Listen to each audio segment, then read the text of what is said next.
नमस्कार भक्तों, आपका एक बार फिर से स्वागत है हमारे चैनल भक्ति की शक्ति में। आज की इस वीडियो में हम आपको हनुमान चालीसा की शक्ति के बारे में बताएंगे कि हनुमान चालीसा के पाठ में कितनी शक्ति है। एक पौराणिक कथा के माध्यम से हम आपको ये बताएंगे। तो चलो शुरू करते हैं। ये एक पौराणिक कथा, ये एक सच्ची घटना है। दिल्ली की सर्द सुबह थी। नवंबर का महीना अपने साथ ठंडी हवाएं और कोहरे की हल्की चादर लाया था। अर्जुन शर्मा अपने छोटे से अपार्टमेंट में अपने लैपटॉप के सामने बैठा था। उसकी उंगलियां कीबोर्ड पर तेज़ी से चल रही थी। कोर्ट की पंक्तियां स्क्रीन पर उभर रही थी। 28 साल का अर्जुन एक सॉफ्टवेयर इंजीनियर था जो अपने तर्क और डाटा चले दिमाग पर गर्व करता था। उसकी दुनिया में हर सवाल का जवाब विज्ञान के पास था और जो विज्ञान नहीं समझा सकता वह अर्जुन के लिए सच नहीं था। उसका मानना था कि आधुनिक युग में अंधविश्वास की कोई जगह नहीं है। घर के कोने में उसकी दादी माँ शांति देवी बैठी थी। उनकी कांपती उंगलियां एक पुरानी किताब पर चल रही थी जिसमें हनुमान चालीसा की चौपाइयाँ लिखी थी। उनकी बूढ़ी आवाज़ धीमी लेकिन स्थिर थी। जय हनुमान ज्ञान गुण सागर, जय कपीस तिहु लोक उजागर। यह रोज़ का रूटीन था। सुबह 6 बजे से 6:30 बजे तक दादी माँ चालीसा पढ़ती थी और उनकी आवाज़ घर के हर कोने में गूंजती थी। अर्जुन को यह सब बेकार लगता था। वो अक्सर दादी से कहता, दादी यह सब पुराने ज़माने की करता बातें हैं, आजकल कौन इन चीज़ों पर यकीन है। आप अपना टाइम क्यों वेस्ट करती हो। लेकिन दादी बस मुस्कुराती और कहती, बेटा ये शब्द नहीं शक्ति है। इसे समझने के लिए मन चाहिए, ना कि सिर्फ दिमाग। उसी सुबह अर्जुन की 18 साल की बहन माया रसोई से चाय लेकर आई। वो कॉलेज में साइकोलॉजी की स्टूडेंट थी और जिज्ञासु स्वभाव की थी। उसने चाय का कप अर्जुन को देते हुए कहा, भैया दादी कह रही थी कि चालीसा से डर भाग जाता है। क्या यह सच हो सकता है। मैंने क्लास में सुना है कि कुछ ध्वनियाँ दिमाग को शांत करती हैं। अर्जुन ने चाय का घूंट लिया और हंसते हुए कहा, माया यह सब प्लेसबो इफ़ेक्ट है। लोग सोचते हैं कि कुछ काम कर रहा है तो उनका दिमाग उन्हें ठीक कर लेता है। इसमें कोई जादू नहीं, विज्ञान की सच है। माया ने कंधे उचकाए और दादी के पास बैठ गई। उसे दादी की बातों पर कुछ सच लगता था, हालांकि वह भी पूरी तरह यकीन नहीं करती थी। वो सोच रही थी कि शायद इसमें कुछ ऐसा है जो विज्ञान और आध्यात्मिकता का जुड़ाव करता है। तभी अर्जुन का फ़ोन बजा। स्क्रीन पर राहुल का नाम चमक रहा था। राहुल उसका कॉलेज का दोस्त जो अब एक ग्राफिक डिज़ाइनर था। अर्जुन ने फ़ोन उठाया। हाय राहुल, क्या हाल है। दूसरी तरफ से कमज़ोर आवाज़ आई। अर्जुन, मैं ठीक नहीं हूँ। कई दिनों से नींद नहीं आई। थकान, बेचैनी और कुछ अजीब सा लग रहा है। मुझे समझ नहीं आ रहा है कि क्या हो रहा है। अर्जुन का चेहरा गंभीर हो गया। तू रुक, मैं अभी आता हूँ। उसने लैपटॉप बंद किया, जैकेट पहनी और कार की चाबी उठाकर बाहर निकल गया। राहुल का घर दिल्ली के रोहिणी इलाके में था। अर्जुन अपनी कार लेकर 20 मिनट में वहाँ पहुँच गया। दरवाज़ा खुलते ही उसने राहुल को बिस्तर पर पड़ा देखा। उसका चेहरा पीला पड़ गया था, आंखें धसी हुई थी और हाथ कांप रहे थे। राहुल की माँ पास में बैठी थी। उनके हाथ में एक गिलास पानी का था। अर्जुन, डॉक्टर कुछ समय नहीं पा रहे। यह टेस्ट नॉर्मल है लेकिन कमज़ोर होता जा रहा है। उनकी आंखों में आंसू थे। राहुल ने धीमी आवाज़ में कहा, लगता है कोई मुझे खींच रहा है। रात को नींद में चीखता हूँ, मुझे डर लग रहा है। अर्जुन ने उसका कंधा थपथपाया, चिंता मत कर, मैं तुझे बेस्ट न्यूरोलिस्ट के पास ले जाऊंगा। यह कोई उसकी प्रॉब्लम नहीं होगी, तुझे कुछ नहीं होगा। राहुल की माँ बोली। अर्जुन, एक पंडित आए थे, कह रहे थे कि कोई नकारात्मक ऊर्जा है। हनुमान चालीसा का पाठ करने को कहा। अर्जुन ने हल्की सी हंसी छुपाते हुए कहा, आंटी ये सब ढकोसला है, विज्ञान के पास जवाब होगा। मुझे इन पुरानी बातों पर भरोसा नहीं। उसने राहुल को गाड़ी में बिठाया और दिल्ली के एक बड़े अस्पताल में ले गया। अस्पताल में कई टेस्ट हुए, ईईजी, एमआरआई, ब्लड टेस्ट सब नॉर्मल। न्यूरोलिस्ट ने कहा, शायद यह कॉर्निक स्ट्रेच या एंजाइटी डिसऑर्डर है। इसके लक्षण अजीब हैं, नींद ना आना, थकान और बेचैनी। हम दवाएं शुरू करते हैं। राहुल को कुछ एंटी एंजाइटी गोलियां और नींद की दवाएं दी गई। अर्जुन उसे घर छोड़कर वापस आ गया, लेकिन 2 दिन बाद राहुल का फ़ोन फिर आया। अर्जुन, दवाएं काम नहीं कर रही, मुझे और बुरा लग रहा है। अर्जुन परेशान था। उसका तर्कवादी दिमाग जवाब ढूंढ रहा था, लेकिन कुछ नहीं मिल रहा था। वो सोचने लगा, क्या सच में विज्ञान के पास हर जवाब नहीं है? अर्जुन घर लौटा तो उसका दिमाग उलझन में था।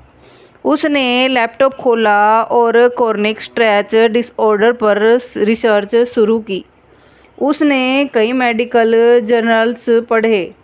उसे पता चला कि तनाव मस्तिष्क में कॉर्टिसोल हार्मोन को बढ़ाता है, जो नींद, भूख और इम्यून सिस्टम को प्रभावित करता है।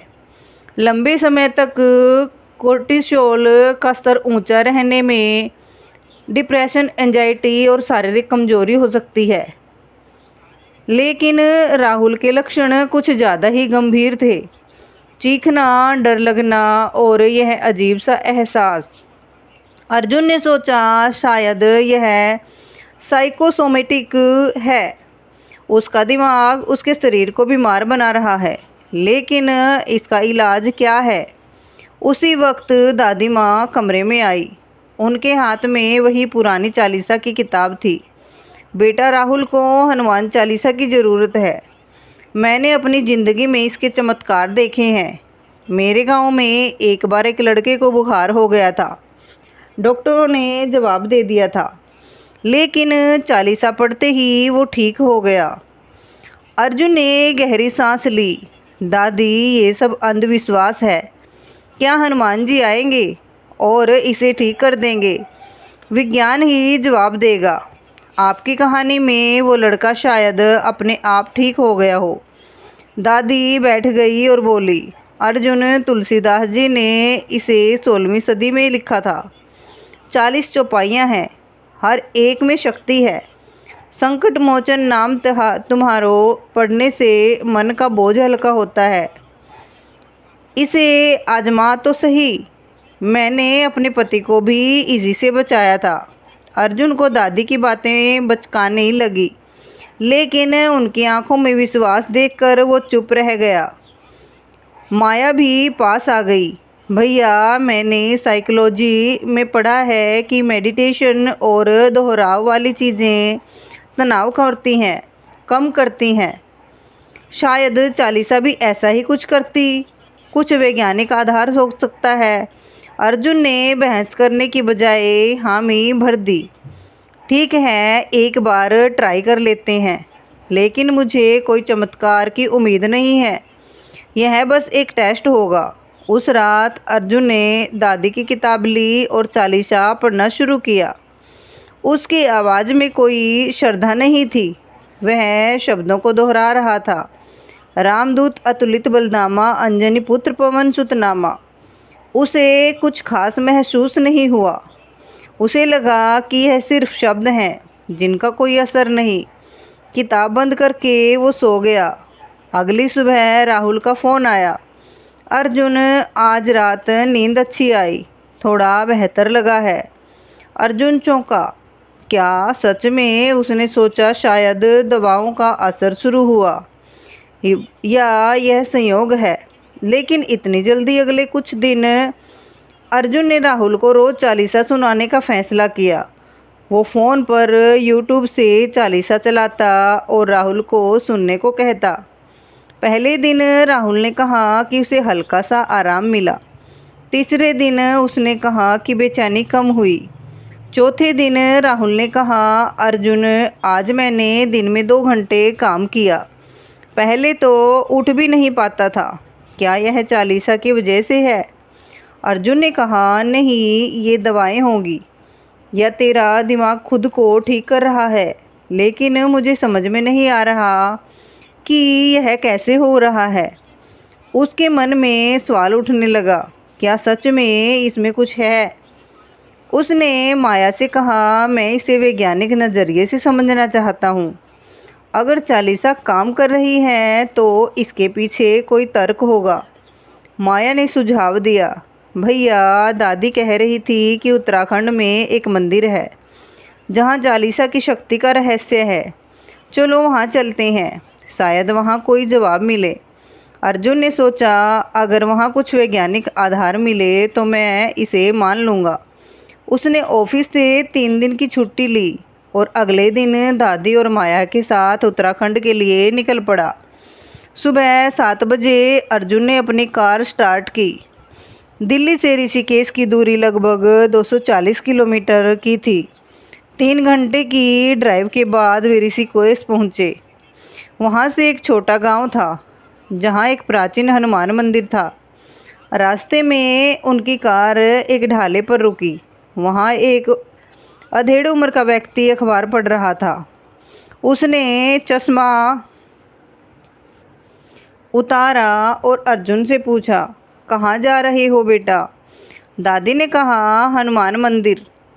वो व्यक्ति मुस्कुराया, मैं डॉक्टर विश्वनाथ हूँ, न्यूरो साइंटिस्ट और आध्यात्मिकता पर शोध करता हूँ। मैं उसी मंदिर जा रहा हूँ। मेरे पास कुछ उपकरण हैं, शायद तुम्हारी मदद कर सकूं। अर्जुन को मौका मिल गया। सर, क्या चालीसा में सच में कोई शक्ति है? मेरे दोस्त की हालत में सुधार हो रहा है, लेकिन मुझे ये जादू नहीं लगता। मैं इसे विज्ञान से समझना चाहता हूँ। डॉक्टर विश्वनाथ ने कहा, ये जादू नहीं, विज्ञान है। चलो मंदिर में समझाता हूँ। वे सब साथ में मंदिर की ओर चल पड़े। मंदिर एक पहाड़ी पर था। चारों तरफ हरियाली और शांति। मंदिर के अंदर एक बड़ा हनुमान जी का चित्र था जिसमें नीचे एक शिलालेख था। उस पर लिखा था, हनुमान चालीसा तुलसीदास कृत संकट निवारण के लिए। विश्वनाथ ने कहा, चालीसा की हर चौपाई में ध्वनियाँ हैं। जब तुम इन्हें बोलते हो तो ये मस्तिष्क में बीटा वैक्स को कम करती हैं जो तनाव पैदा करती हैं। इसके बदले अल्फ़ा वैक्स बढ़ती हैं जो शांति और फोकस लाती हैं। उन्होंने एक डिवाइस निकाली और एक छोटा पोर्टेबल इजी मॉनिटर। अर्जुन, इसे सिर पर लगाओ और चालीसा पढ़ो। अर्जुन ने डिवाइस लगाई और पढ़ना शुरू किया। महावीर विक्रम बजरंगी कुमति निवार सुमति के संगी। वो शब्द को ध्यान से पढ़ रहा था, हालांकि उसका मन अभी भी संदेह में था। 10 मिनट बाद डॉक्टर विश्वनाथ ने ग्राफ दिखाया। देखो, तुम्हारे बीटा वैक्स 20% कम हुए और अल्फ़ा वैक्स 15% बढ़े। यह वैज्ञानिक सबूत है कि चालीसा तनाव कम करती है। अर्जुन हैरान था, तो यह मंत्रों की ध्वनि का असर है। डॉक्टर विश्वनाथ ने कहा, हाँ, हर चौपाई की लय और दोहराव मस्तिष्क को एक मेडिटेटिव स्टेट में ले जाता है। उदाहरण के लिए, ना से रोग हरे सब पीरा पड़ते वक्त तुम्हारा दिमाग बीमारी से लड़ने की सकारात्मकता सोच बनाता है। यह न्यूरोप्लास्टी को डिक्र करता है। मस्तिष्क खुद को रिवायर करता है। इसे मैन्युफैक्चर भी कहते हैं। जो तुम विश्वास करते हो वही सच होने लगता है। माया ने पूछा, तो हनुमान जी का क्या रोल है? डॉक्टर विश्वनाथ बोले, हनुमान जी साहस और बल के प्रतीक हैं। चालीसा उनके गुणों को हमारे अंदर जगाती है। जब तुम बल बुद्धि विद्या देहु मोहि पढ़ते हो तो तुम्हारा दिमाग आत्मविश्वास और बुद्धि की ओर फोकस करता है। यह कोई अलौकिक शक्ति नहीं, हमारे मन की ताकत है। अर्जुन ने कहा, लेकिन लोग इसे चमत्कार क्यों मानते हैं? डॉक्टर विश्वनाथ हंसे, क्योंकि वे विज्ञान नहीं समझते। जब तुम नियमित रूप से चालीसा पढ़ते हो तो मस्तिष्क में डोपामाइन और सेरोटोनिन जैसे हार्मोन बढ़ते हैं। ये तनाव कम करते हैं और इम्यून सिस्टम को मजबूत करते हैं। लोग इसे ठीक होने का चमत्कार समझते हैं, लेकिन यह शरीर की प्राकृतिक प्रक्रिया है। अर्जुन को यह तर्क समझ में आया। उसने कहा, मैं राहुल के लिए इसे ट्राई करूँगा, लेकिन क्या यह सच में उसकी बीमारी ठीक कर सकता है? डॉक्टर विश्वनाथ ने कहा, अगर उसका तनाव कम होगा तो उसका शरीर खुद को ठीक करने लगेगा। इसे 1 महीने तक आजमाओ और नतीजे देखो। अर्जुन, माया और दादी मंदिर से दिल्ली लौट आए। अर्जुन के दिमाग में अब संदेह कम और जिज्ञासा ज़्यादा थी। उसने राहुल को फ़ोन किया। राहुल, मैंने कुछ सीखा है। हम दोनों रोज़ चालीसा पढ़ेंगे। इसे एक प्रयोग की तरह ले। राहुल ने हामी भर दी, हालांकि उसे अभी भी कुछ डर था। अगले दिन से अर्जुन ने एक रूटीन बनाया। हर सुबह 7 बजे वो राहुल के घर जाता और दोनों साथ में चालीसा पढ़ते। अर्जुन ने एक नोटबुक में राहुल के लक्षण नोट करने शुरू किए। नींद की क्वालिटी, थकान का स्तर, बेचैनी की तीव्रता। पहले दिन राहुल ने कहा, पढ़ते वक्त थोड़ा अच्छा लगा, लेकिन रात को फिर वही डर अर्जुन ने नोट किया। नींद 4 बजे, 4 घंटे बेचैनी, 7 में से 10। दूसरे हफ्ते तक राहुल की नींद बढ़कर 6 घंटे हो गई। उसने कहा, अर्जुन, अब चीखना कम हो गया, लेकिन थकान अभी भी है। अर्जुन ने लिखा, नींद 6 घंटे, थकान 5 में से 10। उसने डॉक्टर विश्वनाथ को फ़ोन किया और डाटा शेयर किया। डॉक्टर विश्वनाथ ने कहा कि यह सारी दिशा में जा रहा है। चालीसा की ध्वनि उसके कोर्टिसोल लेवल को कम कर रही है। उसे सकारात्मक सोचने के लिए भी कहो। अर्जुन ने राहुल से कहा, जब हम संकट मोचन पड़े तो सोच कि तेरा डर दूर हो रहा है। इसे सिर्फ शब्द मत समझ। राहुल ने कोशिश की। तीसरे हफ्ते तक उसकी हालत में बड़ा बदलाव आया। उसने कहा, अर्जुन, आज मैंने 8 घंटे सोया, दिन में भी काम किया। क्या ये सच में काम कर रहा है? अर्जुन ने नोट किया, 8 घंटे, थकान 10 में से 2, बेचैनी 10 में से 1। अर्जुन राहुल को फिर अस्पताल ले गया। न्यूरोलॉजिस्ट ने टेस्ट किए और कहा, आपके दोस्त का कोर्टिसोल लेवल सामान्य हो गया। उसका स्ट्रेस डिसऑर्डर ठीक हो रहा है। यह दवाओं से नहीं, शायद आपकी दिनचर्या से हुआ। अर्जुन मुस्कुराया और उसे पता चला कि चालीसा का असर उसने माया ने कहा, यह कोई चमत्कार नहीं। चालीसा ने राहुल के दिमाग को शांत किया और उसका शरीर खुद ठीक हुआ। माया ने पूछा, तो क्या यह विज्ञान है या विश्वास? अर्जुन बोला, दोनों। ध्वनि और विश्वास का मेल। 1 महीने बाद राहुल पूरी तरह ठीक हो गया। वो अपने स्टूडियो में फिर से डिज़ाइनिंग करने लगा। उसने अर्जुन से कहा, यार, तूने मुझे बचा लिया, लेकिन यह चालीसा वाली बात मेरे दोस्तों को बताऊं तो हंसते हैं, कहते हैं कि मैं पागल हो गया हूँ। अर्जुन हंसा, उन्हें सच समझा। उसने अपने दोस्तों को बुलाया और एक छोटा सेशन रखा। उसने कहा, लोग चालीसा को अंधविश्वास मानते हैं, लेकिन यह एक टूल है। इसकी ध्वनि मस्तिष्क में अल्फा वैक्स बढ़ाती हैं। यह डोपामाइन और सेरोटोन रिलीज़ करती है। एक दोस्त ने कहा, तो क्या हनुमान जी सच में आते हैं? अर्जुन बोला, नहीं, हनुमान जी साहस का प्रतीक हैं। चालीसा हमें तो साहस देती है। यह कोई जादू नहीं, हमारे अंदर की शक्ति को जगाने का तरीका है। दादी ने कहा, बेटा, मैं इसे शक्ति मानती हूँ। उसे विज्ञान कहे, नाम अलग है, काम कर ही है। अर्जुन ने राहुल के साथ मिलकर एक छोटा व्लॉग शुरू किया। चालीसा और साइंस, उसमें उन्होंने अपने अनुभव और वैज्ञानिक तथ्य लिखे। लोग इसे पढ़ने लगे। कुछ ने कहा कि उन्होंने भी चालीसा से फ़ायदा लिया।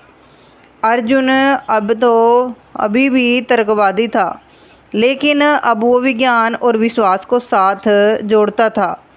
आखिरी दिन दादी ने कहा, अर्जुन, तूने मेरी बात नहीं मानी, अब इसे अपने लिए भी आजमा। अर्जुन ने चालीसा पढ़ी और सोचा, मुझे एक प्रोजेक्ट में सफलता चाहिए। अगले हफ्ते उसे ऑफिस में प्रमोशन मिला।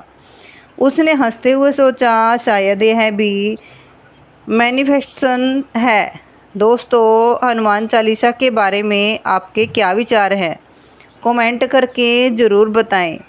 और अगर आपको ये वीडियो पसंद आया हो तो प्लीज़ हमारे चैनल को सब्सक्राइब करें और ऐसी ही रोचक और धार्मिक कहानियाँ सुनने के लिए हमारे चैनल को सब्सक्राइब और वीडियो को लाइक और शेयर ज़रूर करें। धन्यवाद। राधे राधे। जय श्री कृष्णा।